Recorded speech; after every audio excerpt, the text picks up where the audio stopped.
US amasung Israel na lan soknariba se Prithvi gi lebak apumbagini haina Benjamin Netanyahu na phongdokre.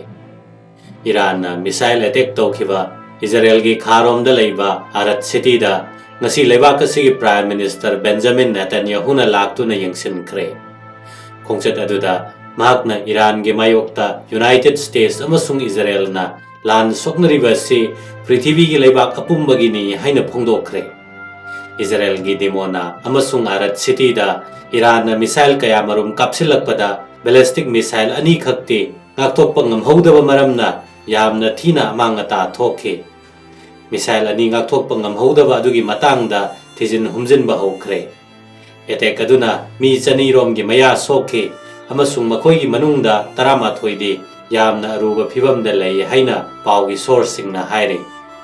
Iran ase Prithvi gi laipak miyam pumnamakta yamna khudong thiningai oi haibagi khudam pamlabadi haukiba pungni funi pana sida civilian area da attack tawba amasung Diego Garcia da long range missile attack tawduna utkhre. Haukiba pungni funi pana sida Iran civilian area da target tawrakhe makoina mi pak sana hanaba khulai sizinakhe laibak phaduna mi amatta sihodre adubo madu makhoi gi oinadi micham hatnaba pandam da chatharakhiba attack ni haina Netanyahu na haikhi. Indian Ocean gi Diego Garcia da Iran na US amasung UK gi base da intercontinental ballistic missile kapsin kibadugi matang da paladuna Netanyahu na haikhi. Madu kilometer lising mari thapna leiba mafam dani. Ehakna matam kaya gi mamang dagi warning tawduna lakpane. Makoina hojik Europe ki yamna manung hanjinba mafamda kapsinba yagadaba range ki missile sing paire. Makoina hanadagi hauna Europe lebak Cyprus ta attack tawkre. Makoina mipum khudingmak target tawri. Judaism, Christianity amasung Islam gi yamna asengba mafam ahum leiriba Jerusalem da attack tawduna Iran na missile kapsilakhiba dugi matangda so Prime Minister na haikhi. Attack aduda mi amata sokhodaba du miracle amani. Adubo makoina side ahum asida target ti tawkhi haina Prime Minister Benjamin na haikhi. Arabian Sea da Britain gi nuclear power submarine honjelakre. Iran da thokleba lan ase aruba phibam oirakadra haina nungnangba pokhanba mawongda Iran da cruise missile attack tawba ngamgadaba United Kingdom gi nuclear power submarine nama Arabian Samudra da honjelakre hairi. HMS Ensign koba Royal Navy gi submarine ase Tomahawk Block 4 lane attack missile amasung Spearfish heavyweight torpedo sing pubani. Submarine ase awang Arabian Sea gi yamna luthaba mafamda lei haina thajari. British Prime Minister Keir Starmer na ayaba pirabadi submarine asina Iran da attack tawba ngamgani haina Daily Mail gi report amana hairi. Mamangda Downing Street na thadokhiba warol amagi matungina Iran na blockade tawriba Strait of Hormuz da Iranian forces na attack tawduna makoigi mapangal lawthoknaba honabada United States na British base sing sizinaba yagani haina UK gi sarkar na yaba pikre hairi. Strait of Hormuz da lebak kaya gi jahaz sing honbada tek ta kaidanabagi damak United Kingdom na international partners sing ga thabak ta onthokpa yagadaba plan ama puthokli haina waroladuna hairi. Arabian Sea da UK gi submarine ama deploy tawriba si Iran na yamna thajadana Indian Ocean da leiba US amasung UK gi Diego Garcia base ta missile ani kapsinduna attack tawkhraba matungdani. Missile ani adu amadi pairingai da marakta fail oikhi aduga missile amana US ki naval interceptor na thugaibadagi mangtakpadi thokhide. Adubo Iran gi lam saruktagi kilometer lising mari rom thappa Diego Garcia da Iran na missile attack tawba sina makhoida intercontinental missile lay haibagi mayek sengba khudam oiri. Masina Iran gi lan asi yamna lusilakani haina thajanari. US President Donald Trump na Strait of Hormuz hangdoknaba Iran da pungni funipan gi ultimatum ama pikhiba dugi paukhumda Iran na nasi Middle East leiriba tongan ba USA gi infrastructure kaya thugaigani haina paukhum pirakli. Amaromda Iran na USA amasung Israel gi maikaidagi makoida chathaba horakhiba February 19 gi lan asi loisinnaba condition tarukki oiba wafam thamli. Iran gi lan asi chayol ahum phajilaklabani masida Gulf ki tongan balibak singda leiriba USA gi base kayada Iran attack chathabagi thabak leptri loinana Israel phawi yongna makoine attack chatharakibani Israel gi missile defense system thugaiduna Iran gi maikaidagi chatharakiba air strike aduna mafam aduda leiba residential building kaya akayatoi thokhanki Arat city da mioi marifu mari sokhankibaga loinana madugi naknabada leiba demona da so pungja kharagi matungda Iran attack chathaduna mioi kuthahumdoi asoka pannang hankibani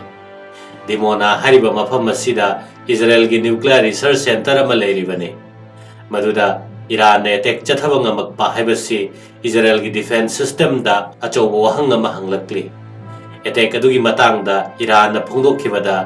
Israel na Iran gi Natanz nuclear facility da strike kaya sathakiba adugi paukhum moina pikibani Islamic Revolutionary Guard Corps na phongdokkibada ka thangba Israel gi town sing amadi Kuwait amasung UAE da leiriba US ki military site sing attack chathaki hairi Natanz ki nuclear facility asi Iran gi uranium enriched tawagi lainung da centrifuge kaya ama thamlibani maram aduna United Nations ki nuclear watchdog ki makok koiriba Rafael Grossi na nuclear ki facility sing da akayatoi thokhandanaba nakal animakta akan bawai phungdok palai khrabani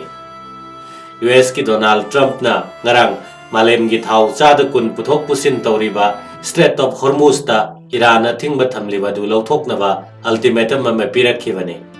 mafam aduda thau puba cargo ship kaya ama thorakpa yadaba maramna hojik malem gi oina thau gi phibam asi aruba phibam ama laklibani atopa leba kaya dagi so hairiba state asi hangdoknaba appeal tawri Trump na pirakhiba ultimatum adugi paukhumda ngasi Iran na Middle East da leiriba maruoiba US ki base amadi infrastructure kaya gi mathakta attack chatharagani haina warning pirakli Trump na asigumba Strait of Hormuz adu hangdoktrabadi Iran gi power plant punamak thugaigani haina kihalakhi mahaki wafam singda karigumba Iran na Strait of Hormuz asi mapung phana hangdoktrabadi Iran da leiriba khwaidagi chawba power plant adu hana thugaigani haina mahaki social media da phongdorakpani madugi paukhumda Iran gi military operational command na karigumba lebak adugi facilities singda attack chatharaklabadi Middle East leiriba US ki energy information technology amari desalination infrastructure punamak attack chathagani haina paukhum pirakhe war analyst kayana Trump ki maikei da thamlakliba wafam sing ase yamna chayatnaba oi haina phongdoknarakli mahakna lana si tapthabagi wafam su phongdokpaga loinana Iran gi mathakta thamliba thingba sing asi so komthoknaba ingit piri adubu mafam aduda ahenba lanmi thajinbadi leptri analyst sing gi maikei dagi makha tarakpada US khaktana Strait of Hormuz asida chatliba thau puba cargo ship sing adu tekta kaidana lauthokpa ngambagi pangal leite tongan balaiba kaya gi mateng ni khibada yaraktaba kaya amasu yauribani USA da thau gi mamal asi hanadagi hena ka hena hengalakli maram aduna mahaki warol sing asida mix oiba idea kaya yauri amaromda Iran gi maikei dagi luchingba kaya yaudrabasu US amasung Israel gi attack asi yamna chekshinna paukhum pirakli loinana lana si loisinnaba condition taruki oiba phibam su thamlakli maming matha pandaba official amana phongdokpada lana sida Iran gi maikei dagi military gi oiba khudong chaba hengalakli khut thaba halakki balaibak singda para tambibagi wafam yauri condition sing adugi manungda tungda lan thoktaba Gulf da USA gi military base thingjenba akayatoi gi compensation piba maikei kayada lan tawba leppa Strait of Hormuz ki anoba legal framework ama thamba loinana media da pau henjin na pibagi damak legal action lokhatpa hariba condition sing asi yauri masi lairabadi lan lepagi wari sanaba yagadawri karigomba United States na Pakistan da landaraklabadi madugi paukhum oina Pakistan na India gi Mumbai amasung New Delhi da karigomba khanthaba amatta tawdana landagani haina India da Pakistan gi High Commissioner oina mathau tawramba Abdul Basit na phongdokre India amasung Pakistan gi marakta ungkhatnabagi thodok kaya thokraba matungda Abdul Basit ki wahay asina लेबाक अनिगी मरक्ता उंखटनबगी चांग वांगनबगी मचाक अमा ओइहल्ले खना नैनबा अमदा वारोल थमलदुना अब्दुल बसीदना मिरमगी लेबाकसिंगना पाकिस्तान दा लांदारक्लबदे मदुगी पाउखुम ओइना India दा करिगुम खंथबा अमत्ता तौदना लांदागने अमसुंग थोरकपा खुदिंगमक मायोकनगनी हाइनसो अकनबा वाफमसिंग थमखरे कनागुमा मियोय अमना पाकिस्तान दा फत्तबा मिटियंग येंगलक्लबदे लेबाक असिदा करिगुम्बा अमत्ता खंथबा तौदना India दा लांदागनी हाइना महाकना फोंदोखे लांदाबगी थबक असि India की मथक्ता चथबगी अपाम लेते अदुमकपो मिरमगी लेबाकसिंगना लांदारक्लबदे मदुगी पाउखुम सुक्सोई सोइदना पीगनी हाइरी प्राइम मिनिस्टर नरेंद्र मोदी ना चेयरमैन ओइदुना वेस्ट एशिया की लान मरक असिदा लेबाक असिगी ओइबा एनर्जी सिक्योरिटी अमसुंग मखा ताबा सप्लाई वातनबगी मतंगदा अवांगबा थाकी रिव्यू मीटिंग पांगथोखरे लेबाक असिगी पेट्रोलियम पावर अमसुंग फर्टिलाइजर सेक्टर दा सप्लाई की थबक थोरमसिंग पलहनदबा अमसुंग अवातपा लेतनबा थबक थोरम कया लेंगाक की माइकैदगी लौखलकदबा थबकसिंग अदुगी मतंगदा कुपना खना नैनखी लेबाक सिनबा थुंगना पोलमसिंग असि यंथोकपा अमसुंग यौहनबगी थबक थोरमसिंग खोंजेल तपथहनदबा लोइनना मालेमगी ओइना एनर्जी क्राइसिस असिदगी लाकदौरिबा साफुसिंग अदो लेबाक असिगी ओइना कंज्यूमरसिंग अमदी इंडस्ट्रीगी येंगलगा मतिक चाबा मओंगदा थमनबगी मतंगसु याउखी रिव्यू मीटिंग अदो ममांग थागी कुनिपानदा यूएसए ने लुसिंगदुना इजराइल गा मिचंग ओइरगा ईरान दे अटैक चथबा होरखिबा दुदगी मालेमगी ओइना एनर्जी मार्केट ता अकाइबा लाखिबा दुगी येंगलगा पांगथोकपने यूएस अमसुंग इजराइल ना अटैक कया चथरबसु ईरान ना तोंगान तोंगान मयुमलोनबा गल्फ के लेबाकसिंगदा लेरिबा यूएसए की बेससिंगदा अटैक चथदुना पाउखुम पीबादुना अहेनबा क्राइसिस अमा लाक्लिबने मसिदा सुनतना मालेमगी ओइना थाव चाद कुन पुथोक पुसिन तौरिबा यामना मरुअरिबा स्ट्रेट ऑफ हॉर्मुज पो ईरान ना मपुंग फाना थिंगजनखिबदगी थावगी क्राइसिस असे मफम खुदिंगमक्ता मायोकनरिबने